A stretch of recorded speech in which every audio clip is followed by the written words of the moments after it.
آیت نمبر 22 اعوذ باللہ من الشیطان الرجیم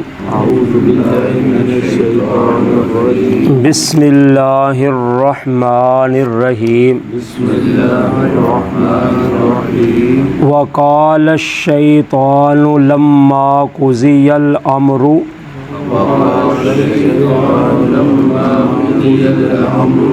ان اللہ وعدکم وعد الحق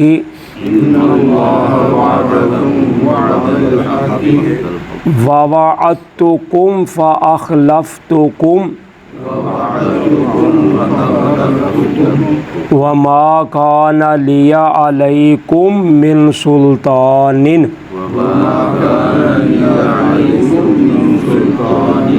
إلا أن دعوتكم فاستجبتم لي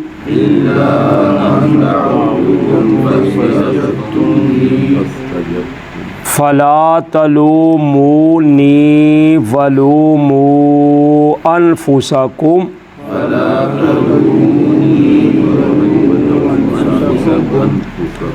ما أنا بمصرخكم وما أنتم بمصرخي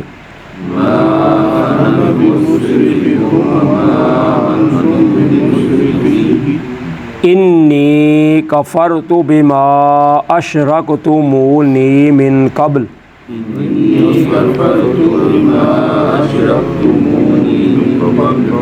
إن الظالمين لهم عذاب أليم وأدخل الذين آمنوا وعملوا الصالحات جنات تجري من تحتها الأنهار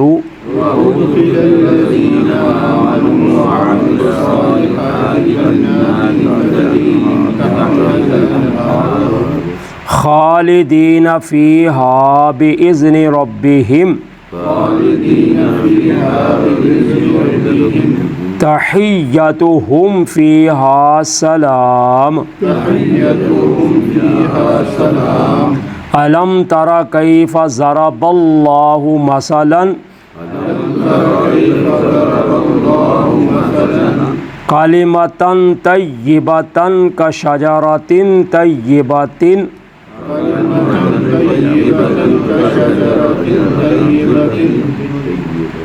أصلها ثابت وفرعها في السماء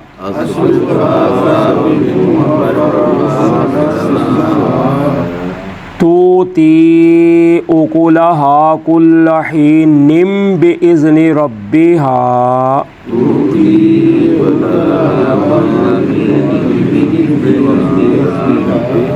وَيَضْرِبُ اللَّهُ الْأَمْثَالَ لِلنَّاسِ لَعَلَّهُمْ يَتَذَكَّرُونَ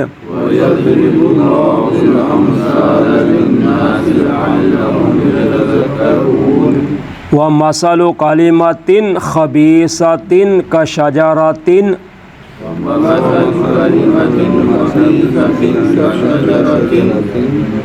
خبيثة اجتثت من فوق الأرض ما لها من قرار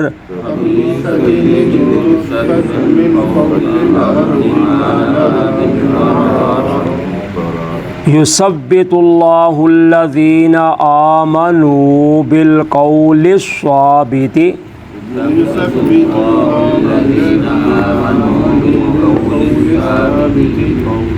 في الحياة الدنيا وفي الآخرة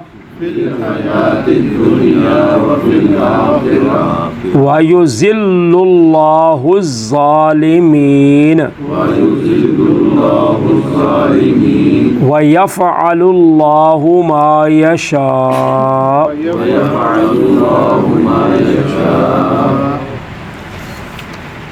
وقال الشیطان لما قضی الامر، اور کہے گا شیطان جب فیصلہ کر دیا جائے گا معاملے کا، ان اللہ وعدکم وعد الحق، بے شک اللہ نے وعدہ کیا تھا تم سے وعدہ سچا، ووعدتکم فاخلفتکم، تو پس میں نے وعدہ کیا تھا تم سے، پس میں نے اس کی مخالفت کی، وما کان لی علیکم من سلطان، اور نہیں ہے میرے لیے تم پر کوئی، نہیں تھا میرے لیے تم پر کوئی غلبہ، الا ان دعوتکم فاستجبتم لی، مگر یہ کہ میں نے تم کو بلایا بس تم نے میری پکار کو قبول کر لیا۔ فلا تلومونی ولوموا انفسکم، پس تم نہ مجھے ملامت کرو اور تم ملامت کرو اپنی جانوں کو۔ ما انا بمصرخکم وما انتم بمصرخی، نہیں ہوں میں تمہاری فریاد رس کرنے والا اور نہ تم میری کوئی فریاد رس کرنے والے ہو۔ انی کفرت بما اشرکتمونی من قبل، بے شک میں نے انکار کیا اس چیز کا جو تم مجھے شریک بناتے تھے اس سے پہلے۔ ان الظالمین لہم عذاب علیم، بے شک ظالموں کے لیے عذاب ہوگا تکلیف دینے والا۔ تو اب جب قیامت کے دن فیصلہ ہو جائے گا، جنتی جنت کی طرف چلے جائیں گے، جہنمی جہنم کی طرف چلے جائیں گے، تو اس وقت پھر شیطان کہے گا کہ بھائی اللہ نے جو وعدہ کیا تھا نا تم سے، وہ وعدہ سچا تھا، کہ اللہ نے کہا تھا تم نے مرنا ہے، مر کے تم نے پھر میرے پاس آنا ہے، یہ جزا سزا تمہیں ملنی ہے، تمہارے کیے ہوئے کا تمہیں سب کچھ ملے گا۔ تو میں نے بھی تم سے وعدہ کیا تھا، لیکن میرا وعدہ جو تھا وہ خلاف تھا، میں اس کی مخالفت کرتا تھا، یعنی میں کہتا کچھ تھا کرتا کچھ تھا، تو اس لیے میرا تم پر کوئی غلبہ بھی نہیں تھا۔ ہاں یہ تھی بات کہ میں تم کو بلاتا تھا، تم نے میری بات کو قبول کر لیا، تو اب تم مجھے ملامت نہ کرو بلکہ اپنے آپ کو ملامت کرو، نہ میں تمہارا اس وقت کوئی فریاد رس ہوں، یعنی تمہاری کوئی مدد کرنے والا ہوں، نہ تم میری کوئی مدد کرنے والے ہو۔ تو آج انسان جس شیطان کے پیچھے لگ کر یہ کام کر رہا ہے سارے، تو اس دن یعنی شیطان انکار کر دے گا، شیطان کہے گا میں تو جانتے ہی نہیں، نہ مجھے پتہ ہے تم کون ہو یا کون نہیں، کیا میں تمہارے پاس آیا تھا، تمہیں میں نے کہا تھا، میں نے تو بھائی صرف ایک آواز دی تھی، تم نے میری آواز کو قبول کر لیا، اللہ کی تم نے آواز کو قبول نہ کیا، اس کی پکار کو، تو میری تم آواز کے پیچھے لگ گئے، تو اب تم جانو تمہارا معاملہ چلے، مجھے کیا کہتے ہو، میں نے کوئی تمہیں زبردستی تھوڑا کہا تھا کہ میرے پیچھے لگو یا میری بات منو، میں تو تمہیں ایک وسوسہ ڈالا تھا، ایک تمہیں خیال پیدا کیا تھا، تم اس پر پکے ہو گئے۔ تو جب اللہ کے وعدے سچے تھے، پکے تھے، تم اللہ کو تو مانتے نہ رہے، اس کے وعدے کو تو یقین نہ کرتے رہے، تم میری بات پر یقین کر لیا، تو اب تمہیں بھی اور مجھے بھی اسی طرح عذاب چکھنا پڑے گا اور اسی میں رہنا پڑے گا، اس لیے اب تم مجھے ملامت نہ کرو کہ ہم جیسے تمہارے پیچھے لگے رہیں، جیسے ہم پچھلی آیتوں میں پڑھ رہے ہیں کہ کمزور لوگ بڑے لوگوں کو، متکبر لوگوں کو کہیں گے کہ بھائی ہم تمہارے پیچھے لگے رہے تھے، تو آج تم کیا ہم سے اللہ کا عذاب کچھ ہلکا نہیں کرا سکتے؟ وہ کہیں گے نہیں بھائی ہم نہیں کرا سکتے، کیونکہ اگر ہمیں ہدایت ہوتی تو ہم تمہیں ہدایت دیتے،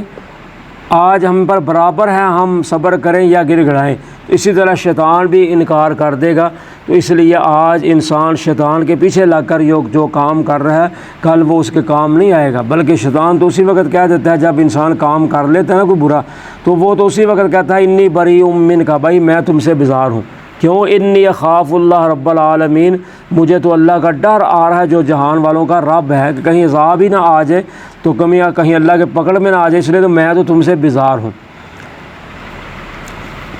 تو کہے گا میں تو انکار کرتا ہوں جو تم مجھے اللہ کا شریک بناتے تھے اس سے پہلے، کیونکہ میں نے تو خود کفر کیا ہوا تھا، انکار کیا تھا اللہ کا، تو جب میں نے خود کفر کیا ہوا تھا تم مجھے کیسے اللہ کا شریک بناتے تھے؟ تو اس لیے آج اللہ کا عذاب جو ہے ظالموں کے لیے وہ تکلیف دہ ہوگا۔ وَأُدْخِلَ الَّذِينَ آمَنُوا وَعَمِلُوا الصَّالِحَاتِ جَنَّاتٍ تَجْرِي مِن تَحْتِهَا الْأَنْهَارُ، اور داخل کیا جائے گا ان لوگوں کو جو ایمان لائے اور نیک اعمال کی ایسے باغوں میں جن کے نیچے سے نہریں جاری ہوں گی، خالدین فیہا بِإِذْنِ رَبِّهِمْ، وہ ان میں ہمیشہ رہیں گے اپنے رب کے حکم سے، تحیتہم فیہا سلام، ان کا تحفہ ہوگا اس میں سلام۔ اب چونکہ اللہ تعالیٰ کا جو قانون ہے یا اللہ تعالیٰ کا جو اصول اور ضابطہ ہے وہ اللہ تعالیٰ نے اس آیت میں بھی بیان کیا ہے کہ جہاں بھی اللہ تعالیٰ کوئی جہنم کا تذکرہ کرتے ہیں ساتھ تھوڑا سا جنت کا کرتے ہیں، اگر جنت کا تذکرہ ہوتا ہے ساتھ تھوڑا سا جہنم کا ہوتا ہے، تاکہ دونوں پہلو انسان کے سامنے رہنے چاہیے، اس کو پتہ چلنا چاہیے اچھے کام کا کیا انجام ہے اور برے کا کیا انجام ہے۔ تو اب چونکہ پیچھے برے لوگوں کا برے کاموں کا انجام کا بیان ہو رہا تھا، تو اللہ تعالیٰ نے آپ درمیان ساتھ ہی اچھے کاموں کا بھی تذکرہ کر دیا کہ جو لوگ ایمان لائیں گے، عمل نیک کریں گے، ان کے لیے باغات ہوں گے، ان میں ہمیشہ رہیں گے اپنے رب کے حکم کے ساتھ، تو ان کا اس میں تبادلہ جو تحفوں کا ہوگا وہ سلام ہوگا۔ یہ مراد ہے کہ ہر دروازے سے فرشتے آئیں گے اور ان کو سلام کہیں گے۔ تو اس لیے انسان کو سوچ کر مد نظر رکھ کر دونوں کاموں کو باتوں کو پھر اپنا فیصلہ کرنا چاہیے کہ بھائی اچھا کام کا یہ نتیجہ ہے، برے کا کام کا یہ نتیجہ ہے۔ جیسے ہم کاروبار کے معاملے میں، رشتے کے معاملے میں، کسی بھی معاملے دنیاوی میں ہم سوچتے ہیں دونوں پہلوؤں کو، تو پھر جو ہمیں اچھا لگتا ہے یا مشورے کے بعد پھر ہم اس کو کرنے کی کوشش کرتے ہیں۔ اسی طرح دین کے معاملے پہ بھی ہمیں احتیاط کرنی چاہیے، دین کے معاملے پہ بھی سوچنا چاہیے کہ اچھا کام کیا ہے، برا کام کیا ہے۔ لیکن آج لوگ دین کے معاملے میں آنکھیں بند کر کے چلتے ہیں اور دنیاوی کام کے بارے میں لوگ بیرون ممالک بھی جاتے ہیں اور پڑھائی کے لیے بھی اور ہنر سیکھنے کے لیے بھی بڑی بڑی دور تک جاتے ہیں کہ کیونکہ ہم نے کاروبار کرنا ہے، کہیں نقصان نہ ہو جائے۔ لیکن جو اصل نقصان ہے اس کے لیے انسان سوچتا ہی نہیں، جہاں کوئی لگاتا ہے، جس طرح کوئی بلاتا ہے ادھر ہی چلا جاتا ہے، دیکھتا ہی نہیں کہ بھائی یہ کیا میرے فائدے میں بھی ہے یا نقصان میں بھی ہے۔ الم تری کیف ضرب اللہ مثلا کلمۃ طیبۃ، کہ آپ نے دیکھا نہیں کہ کیسے اللہ نے مثال بیان کی ہے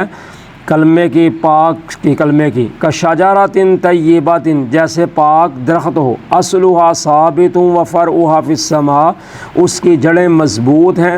اور اس کی شاخیں ٹہنیاں آسمان میں ہیں،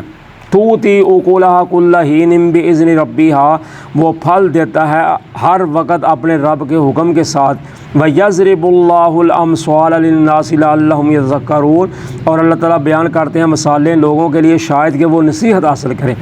تو اللہ تعالیٰ فرماتے ہیں کہ آپ نے دیکھا نہیں کہ اللہ نے مثال بیان کی ہے پاکیزہ کلمے کی، پاکیزہ درخت کے ساتھ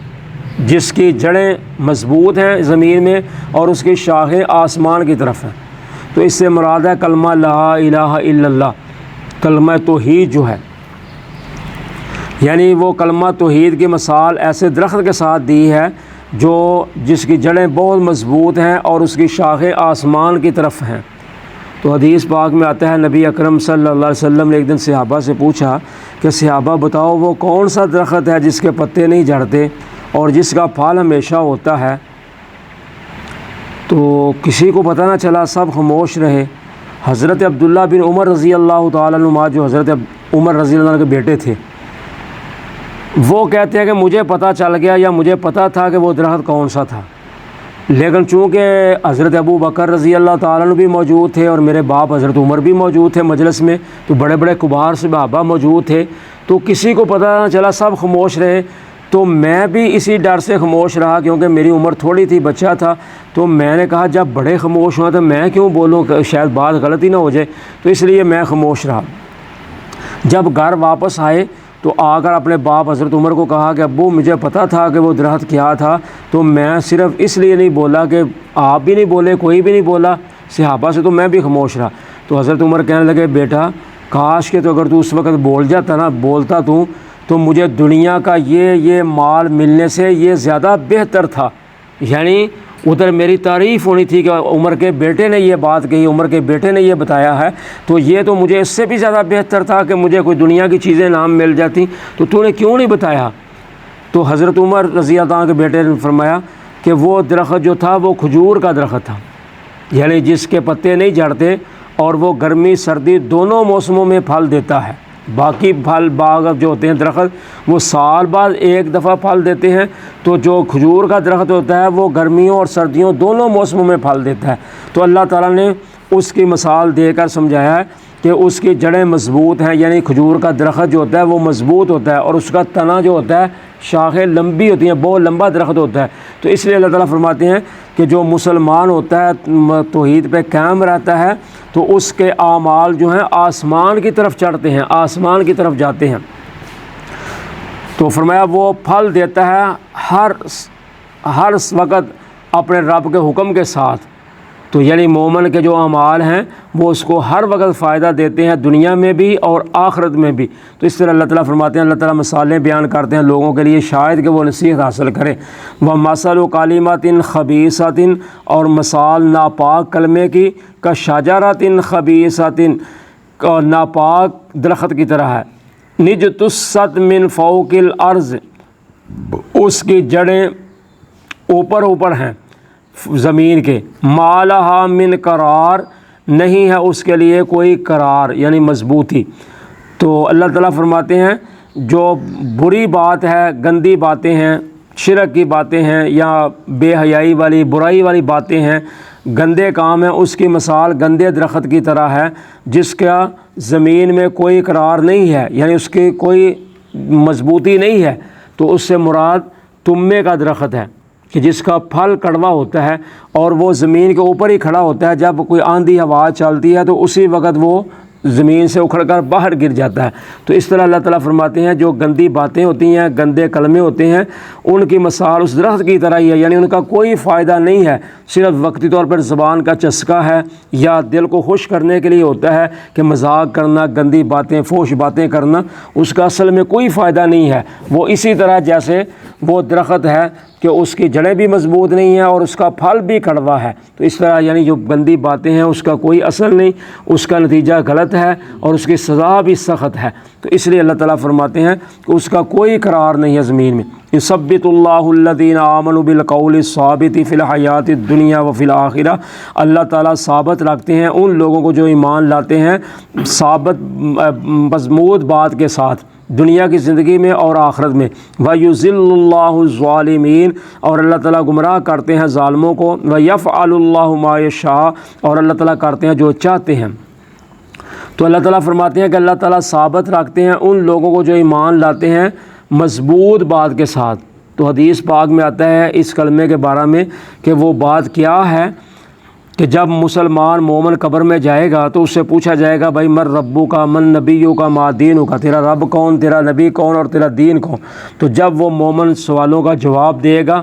تو یہ ہے قول ثابت۔ تو نبی اکرم صلی اللہ علیہ وسلم جب کسی کو دفن کرتے یا حکم دیتا ہے دفن کرنے کا تو آپ اس کے ایک قبر کے پہلو کی طرف کھڑے ہو کے دعا کرتے اللہم ثبتہ بالقول الثابت، کہ اللہ اس کو کلمہ ثابت پر قائم رکھنا، یعنی جب فرشتے آئیں سوال کرنے کے لیے تو اس کو کلمہ توحید پر ثابت رکھنا کہ یہ سوالوں کا جواب صحیح طرح دے سکے۔ تو یہ ہے ثابت بات، قول ثابت، کہ اللہ تعالیٰ ایمان والوں کو قول ثابت پر قائم رکھتے ہیں کہ قبر میں بھی وہ ڈگمگاتے نہیں، بلکہ قبر میں بھی جب ان سے پوچھا جاتا ہے تو وہ صحیح جواب دیتے ہیں۔ تو اللہ تعالیٰ فرماتے ہیں اللہ تعالیٰ دنیا میں بھی اور آخرت میں دونوں جہانوں میں مسلمان کو اللہ تعالیٰ کلمہ توحید پر ثابت قائم اور دائم رکھتے ہیں۔ لیکن جو ظالم لوگ ہیں اللہ تعالیٰ ان کو گمراہ کر دیتے ہیں،